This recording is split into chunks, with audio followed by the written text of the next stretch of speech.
नतीजा अब तक प्राइम न्यूज में एक बार फिर लोकसभा चुनाव को लेकर करनाल में मचे घमासान को लेकर सियासत बहुत गर्म हो गई है और गर्म होने के साथ साथ होली का पर्व भी इस सियासत में अपने रंगों को बिखेरने लग चुका है।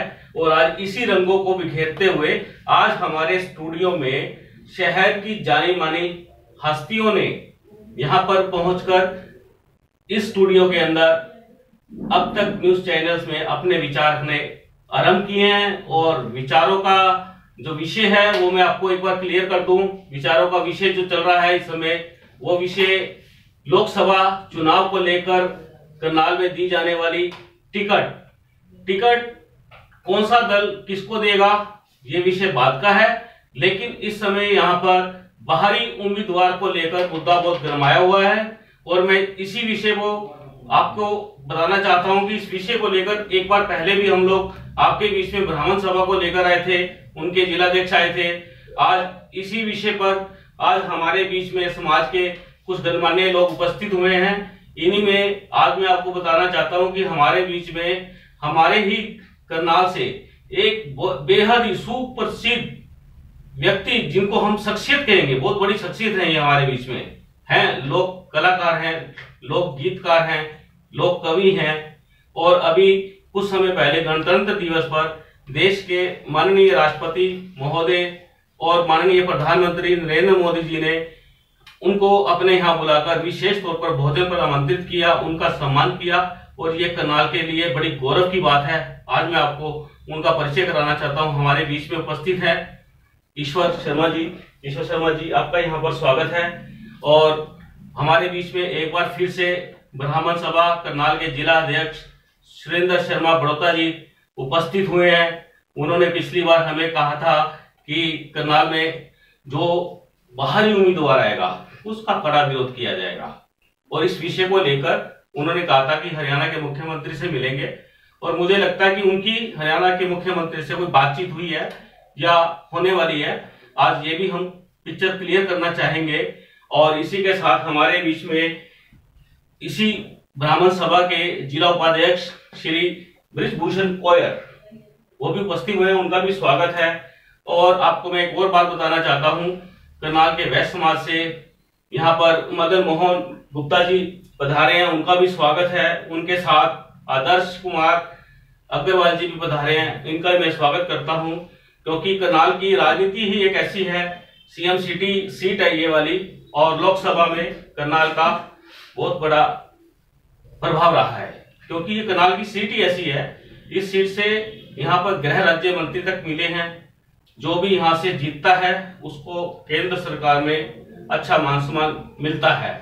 और इस बाहर भी चुनावों में यहाँ से जो भी उम्मीदवार आएगा उसको केंद्र सरकार में माना जा रहा है कि अच्छी जिम्मेदारी मिलेगी ताकि करनाल के विकास में चार चांद लग सके। आज इसी विषय पर मैं बात करना चाहूंगा। सबसे पहले मैं बात करना चाहता हूं सुरेंद्र बड़ौता जी से, उनसे पूछना चाहता हूं, उन्होंने बाहरी कैंडिडेट का विरोध किया, उनकी सभा ने विरोध किया कि उनका अब 3 दिन के बाद क्या बातचीत हुई, किससे क्या बातचीत हुई है, इस विषय पे उनसे बात करना चाहते हैं। सुरेंद्र जी, आप बताइए शर्मा जी, ये आपका आपने बड़ा विरोध किया था, तो इस विषय में आपका किससे क्या बातचीत हुई है? आज मेरी है ना जो भारतीय जनता पार्टी का जिला अध्यक्ष है उनसे फोन पर बात हुई। कल 8 बजे का सुबह मुख्यमंत्री से मिलने का समय उन्होंने मेरे को बताया इस समय मिलेगा और हम अपनी सारी बात मुख्यमंत्री के संज्ञान में लगाए। उनको बताएंगे भी हमारे को है ना यहाँ का लोकल कैंडिडेट चाहिए, भारी कैंडिडेट को हम बिल्कुल बर्दाश्त नहीं करेंगे। अपनी बात सारी मुख्यमंत्री के सामने रखेंगे, उनको ज्ञापन भी देंगे, उनको सारे इसके बारे में बताएंगे। शर्मा जी, मैं इस पे एक बात जरूर आपसे करना चाहूंगा कि आप बाहरी बात कर रहे हैं और इस समय करनाल सीट को लेकर अरविंद शर्मा का नाम 2 नंबर 1 पर चल रहा है और माना जा रहा है कि गलियारों में बड़ी चर्चा भी है कि अरविंद शर्मा को टिकट दे दिया जाएगा। लेकिन आप कहते हैं कि अरविंद शर्मा को टिकट दिया तो ब्राह्मण सभा उनका विरोध करेगी।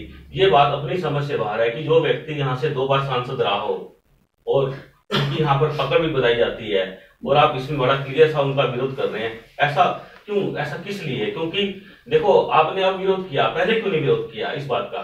देखिए सुखीरा जी, जब वो यहाँ पर MP थे उस टाइम मेरे पास जिला करनाल की ब्राह्मण सभा की जिम्मेवारी नहीं थी। आज मेरे पास ब्राह्मण सभा की जिम्मेवारी है। मेरी जिम्मेवारी है कि समाज को सही रास्ता दिखाया जाए, समाज के साथ वार्ता करके जो समाज चाहता है वो कार्य किया जाए। हमारा ब्राह्मण यहाँ भी तो ब्राह्मण है, सक्षम है ब्राह्मण, इलेक्शन लड़ने के लिए तैयार है, लेकिन उनको क्यों नहीं टिकट दिया जाए? अरविंद शर्मा और लड़े, जहां इसका अपना पैतृक गांव पड़ता है, जहां इसका हल्का पड़ता है, वहां से लड़े। हमने कोई इससे कोई दिक्कत थोड़ा, इसलिए हम इसका विरोध कर रहे हैं, इस चीज का नहीं। जो भी यहाँ बारी आएगा, कोई अरविंद शर्मा का अकेला का विरोध नहीं है, जिसको मर्जी कोई भी जो राजनीतिक दल बारी आदमी को टिकट देगा उसका विरोध करेंगे। उसमें अरविंद शर्मा हो, उसमें कोई और शर्मा हो, चाहे कोई और किसी भी जाति का हो, हम उसका भी विरोध। देखिए सर भाई, मैं इसमें बड़ी आपसे क्लियर बात करना चाहूंगा। देखिए अरविंद शर्मा से मेरा भी परिचय है, मेरी उनसे बातचीत हुई है, मैं भी उनके काम से प्रभावित भी हूँ और मुझे लगता भी है कि अगर भाजपा उनको टिकट दे रही है यहाँ से, तो आप क्यों नहीं उनका साथ देना चाहते? भी ऐसा क्या, अगर मान लो उनको टिकट दे दी जाती है तब आपके पास इसका अल्टरनेट क्या रहेगा? देखो ऐसा है जी, आज मैं आपके चैनल के माध्यम से सभी अपने लोकसभा क्षेत्र वासियों को संदेश देना चाहता हूँ। पिछली बार भी मैंने ऐसी कही, अब भी करूं, समय रहते अपनी ताकत को पहचान करके अपने और पराये को पहचाने। जो हमारा यहाँ का लोकसभा का नुमाइंदा होगा, जो हमारा का यहाँ का होगा, जो पानीपत और करनाल लोकसभा क्षेत्र में आते हैं यहाँ को, उससे हमने सारी सुविधाएं आपस में मिलने के लिए भी हम जा सकते हैं। हमने दिल्ली जाने के चक्कर काटने की जरूरत नहीं पड़ेगी और समय भी बचेगा और हमारे काम भी होंगे। रही बात यह, अगर फिर भी हमारे को नजरअंदाज करके पॉलिटिकल पार्टी ने अगर ऐसा किया तो हम उसका विरोध तो करेंगे और हमारे पास ऐसा एटम बम है, हम समय आने पर उसको फोड़ेंगे। आज पत्रकार मुद्दे, आज नहीं बताएंगे, समय आने पर मैं आपको उसके नहीं शर्मा जी, देखिए हमारे दर्शक हमारे से प्रश्न करते हैं। देखिए जब हमारी खबर चलती है तो हमारे दर्शक हमारे से प्रश्न करते हैं कि आपको ये पिक्चर क्लियर करनी पड़ेगी कि ऐसा कौन सा कैंडिडेट है ब्राह्मण समाज के पास जो समाज के अंदर बहुत अच्छी पकड़ रखता है। देखिए आपका दावा है और देखो आपके दावे को मैं भी जुटला नहीं सकता, क्योंकि मैं आपको आज से नहीं जानता, काफी लंबे अरसे से जानता हूँ। आपने जो कह दिया वो सत्य वचन है, लेकिन आज आपको शर्मा जी इस बात को करना पड़ेगा। समय पर आपको कौन सा, आपके पास कौन सी ऐसी तोप ले रहे हो आप आज अरविंद शर्मा को वो बीट कर सकती है, उसको डेंट दे सकती है? हमारे पास ऐसा एटम बम है, अगर आप आज नहीं खुलासा करूंगा मैं उसका, समय आने पर उसका खुलासा करूंगा। आप सबको बताया, चाहे हमने उसके घर से क्यों ना लेना पड़े, हम ऐसा कैंडिडेट आप लाएंगे ताकि इसको मुंह तोड़ जवाब मिलेगा अरविंद शर्मा को। हमारे पास ऐसी है, लेकिन आज उसका खुलासा नहीं करूंगा मैं, समय आने पर उसका खुलासा करूंगा। देखिए मैं अपने दर्शकों को बताना चाहता हूं कि मुझे ब्राह्मण सभा की तैयारी पूरी तरह से लगती है और मुझे लगता है कि ब्राह्मण सभा इस समय पूरे जोर शोर के साथ चुनावी दंगल में भिड़ने के लिए तैयार हैं। सुरेंद्र शर्मा जी से बात की मैंने, उनसा रुक जाना, और इसी बीच हमारे बीच में ईश्वर शर्मा जी बैठे हैं। उन्होंने भी करनाल लोकसभा की टिकट की मांग की है। बड़े प्रसिद्ध कलाकार हैं ये और काफी जानी मानी हस्ती हैं ये, और इन्होंने आज तक समाज सेवा में भी बहुत बड़ा योगदान दिया, हरियाणा की संस्कृति को बहुत आगे तक लेकर गए। मैं चाहूंगा कि ईश्वर शर्मा जी आपका इस विषय में क्या विचार है?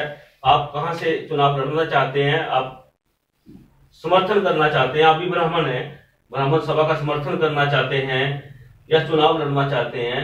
आप अपना स्टैंड क्लियर करें एक बार इस विषय में। सबसे पहले तो, क्योंकि आज होली मंगल मिलन समारोह, जी बिल्कुल होली है, मैं सबसे पहले तो जनाब सुखीरा साहब पत्रकार महोदय सभी को होली की शुभकामनाएं देता हूँ, बधाई देता हूँ, क्योंकि ये ऐसा पर्व है, ये सभी गिले शिकवे दूर करके मंगल मिलन समारोह बोलते हैं इसका, सभी भाई एक हो, इसका मतलब थोड़ा दे दूं। बिल्कुल बिल्कुल बिल्कुल, मैं चाहूंगा। और वो एक बात समझ में आपकी बात काट रहा हूँ, हाँ। एक मिनट, एक सेकंड, मैं भी एक समझ आता हूँ मैं अपने दर्शकों से, हाँ। कि मैं अपने दर्शकों को अब तक प्राइम न्यूज के सभी परिवार की ओर से होली की हार्दिक शुभकामनाएं देता हूं, होली की बधाई देता हूं।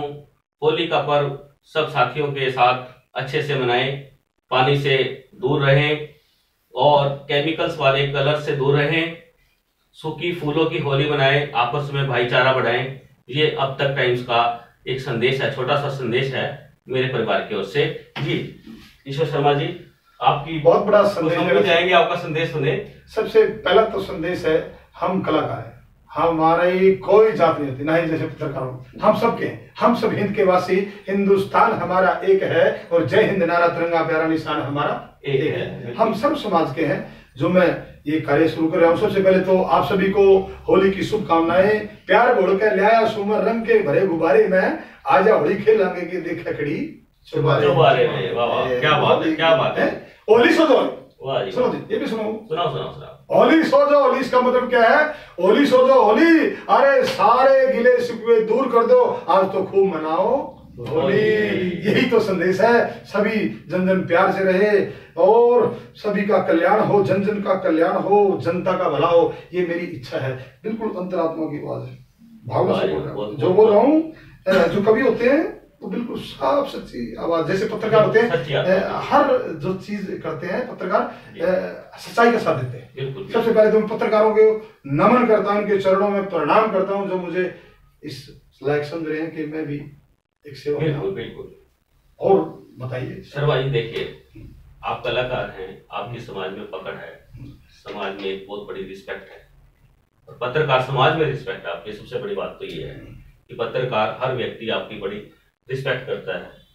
और आपने मांग की है कि आपको भाजपा से ही आपने मांग की है कि आपको टिकट दिया जाए और आपको चुनावी क्षेत्र में उतरना है। इस विषय पे मैं चाहता हूं कि आप एक बार अपना स्टैंड क्लियर करें कि ब्राह्मण समाज आपका अपना समाज है। बिल्कुल जी, हमारे प्रधान जी बैठे हैं, सुरेंद्र गुप्ता जी, ये हमारे समाज के प्रधान हैं। जी। समाज से बढ़ के कुछ नहीं है जी, समाज बहुत बड़ी चीज होता है। और प्रधान जी का मैं अभिनंदन करता हूँ। हमारे सभी बैठे हैं, अग्रवाल समाज से बैठे हैं, अग्रबंधु भी बैठे हैं, उप प्रधान जी भी बैठे हैं, सभी का अभिनंदन है। मेरी ये इच्छा है जी, देखो अपने लिए तो दुनिया करे, दूसरे का भला करना चाहिए भाई। हमारे तना मरता बैरी शान करे मरिया करे, और जो दूसरे का भला करे उसका मालिक करे। मेरी आत्मा जागी। मैंने आज तक लोगों को झुकाया, प्रचार के माध्यम से लोगों को समझाया, ये करो भाई, ये करो, माँ बाप की सेवा करो, बड़ों का सम्मान करो, किसी का बुरा ना करो, दूसरे की बेटी ना अपनी बेटी समझो। अब मेरे को छत्तीसगढ़ ये कह रही है ईश्वर शर्मा तू भी आ गया, राजनीतिक में भी अच्छी ढंग से सेवा की जा सकती है। देखो की जा सकती है, लेकिन सेवा ऐसी हो वाक्य जाकर दिखाई, गरीब है ये बुढ़िया ताई, इसने स्वास्थ्य सेवा चाहिए, ऐसे शिविर करना अंग्रेजी ना नहीं मिल रही। जो हमारे बुजुर्ग हैं, स्वास्थ्य सेवा मेन मुद्दा है। जो हमारे बेरोजगार युवा हैं, जो हमारे सेंट्रल गवर्नमेंट की नौकरी कहाँ गई, वो आनी चाहिए, हमारे बच्चों को मिलनी चाहिए। करनाल लोकसभा क्षेत्र के बच्चों को सुरक्षा मिलनी चाहिए। शिक्षा बहुत जरूरी है। कोई बड़ी इंडस्ट्री आए, कोई यहाँ का स्थानीय निवासी है, यहाँ का रहने वाला हो, जो आधी रात पकड़ ले रहा भाई, ये मैं सेक्टर 6 करनाल में हूँ, कोई भी आकर मिल सकता है मेरे, आधी रात खड़िया पहुंचे कदे कर दिए मेरा एक संदेश है। और मेरी ये इच्छा है कि भाई यहाँ का, जैसे प्रधान जी ने कहा, भाई स्थानीय निवासी होना चाहिए, जो भी हो बिल्कुल हो ऐसा जो सच्ची सुच्ची सेवा करे। बस अगर आपको मेरी आत्मा अच्छी लगती हो तो पत्रकार महोदय ग्रहण कर ले। ये मैं बिल्कुल भावना से बोल रहा हूँ। ऐसे आदमी ने आओ भाई, वाकई सच्चे दिल से जन जन की सेवा करे, हर गरीब आदमी का भला करे, जिसको ये जो सुविधा मिलनी चाहिए ना, जो हमारी सेंट्रल गवर्नमेंट की है, एसएमपी होना चाहिए। मन मन बाहर दलिया तार दे हमारे ऊपर बोल लोग कड़े मिलने जाओ भाई, अपने न बनाओ ना मेरे यार, जो धारा जल में खड़े पावे देख लो। मैं तो ये कहता बिल्कुल ईश्वर शर्मा जी की बात से मैं बहुत सहमत हूँ। इनकी बात से इसलिए सहमत हूँ क्योंकि इनके मन में भी एक ऐसी ठिस है कि वो लोकल उम्मीदवार होना चाहिए। और मैं आपको बताना चाहता हूँ, लोकसभा क्षेत्र के अंदर पानीपत जिला भी आता है और कुल मिलाकर 9 हल्के आते हैं। और एक प्रश्न भी है मेरे जहन के अंदर जो मैं पूछना चाहता हूँ अपने गणमान्य अतिथियों से, कि यदि कोई उम्मीदवार पानीपत से कोई बड़ी पार्टी उतारती है, उस बारे में मैं अपने वैश्य समाज के मदन मोहन गुप्ता जी से पूछता हूँ, उनका कैसे यहाँ पर स्वागत रहेगा, कैसे क्या रहेगा, साथ लगेंगे, क्या समझते हैं आप इस विषय में? देखिए, जहाँ तक सवाल है लोकसभा क्षेत्र का, तो करनाल लोकसभा क्षेत्र में 9 हल्के, जैसा अभी आपने बताया, 9 हल्के आते हैं। तो खाली करनाल हलके का ही कोई इसमें दायित्व नहीं बनता कि यहीं का आदमी हो। 9 हलकों में से किसी भी हलके का आदमी हो वो करनाल MP क्षेत्र का ही गिना जाएगा। बिल्कुल। तो ऐसी मैं तो कोई ये बात ठीक नहीं समझता कि वो करनाल का ही रहने वाला हो, चाहे वो समालके का हो, चाहे वो नौलथे का हो, चाहे वो नीलोखेड़ी का हो।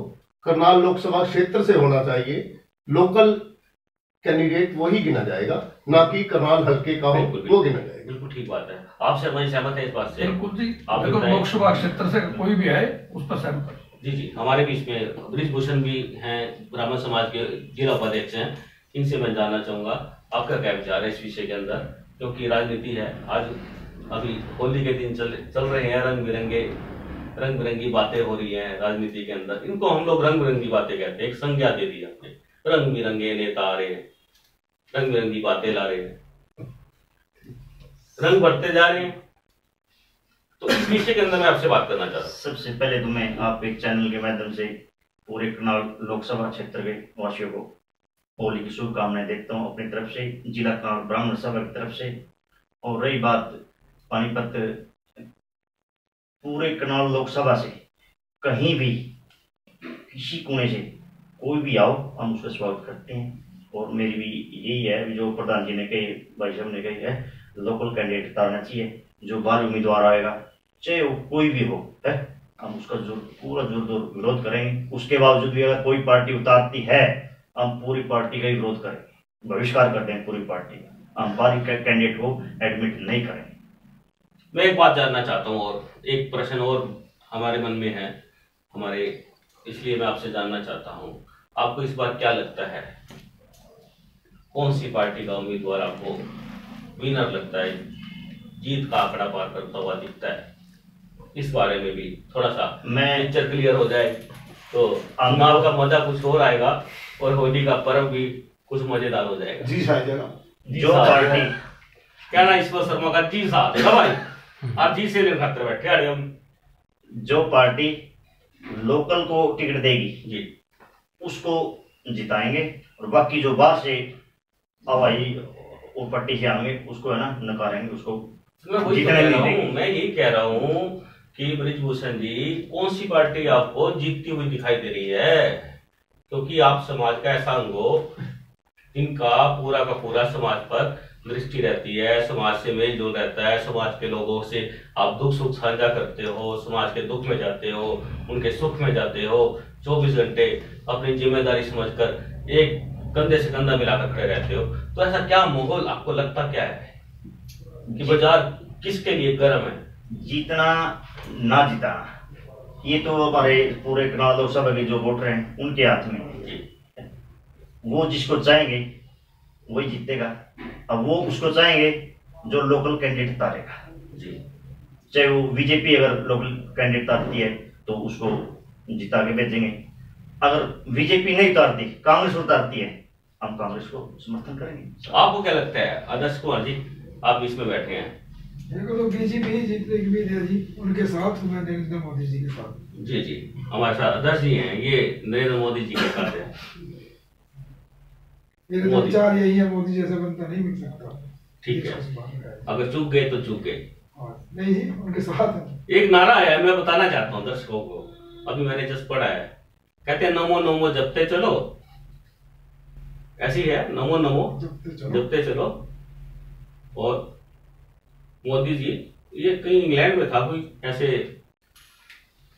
मोदी सरकार बनाते चलो, इस तरह का नारा मैंने सुना है। बाकी हर लोगों के अपने विचार होते हैं, अपनी बात रखते हैं जनता के बीच में।